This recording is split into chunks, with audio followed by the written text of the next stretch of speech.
BCom കഴിഞ്ഞിട്ട് CAക്ക് വരുന്ന കുട്ടികളുണ്ട്, +2 കഴിഞ്ഞിട്ട് ഫൗണ്ടേഷൻ വഴി ഇതിൽ വരുന്ന കുട്ടികളുണ്ട്.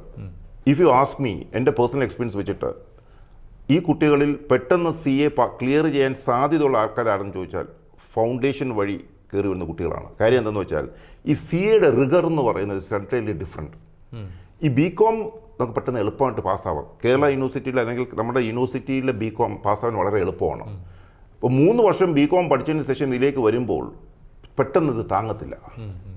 അതേ സമയത്ത് ഫൗണ്ടേഷൻ കോഴ്സ് വഴി ഇതിലേക്ക് വരുന്ന ആൾക്കാർക്ക് അവർക്കറിയാം, ബിക്കോസ് ഈ റിഗറുള്ള ഒരു കോഴ്സാണ് അവർ ചെയ്യുന്നത്, അതിനുള്ള പ്രിപ്പറേറ്ററി ഫോം ഫൗണ്ടേഷനിൽ കിട്ടുന്നുണ്ട്. So they will get into that water very easily than a BCom student. അപ്പോൾ it will be an easier way to get prepared for these rigors in life.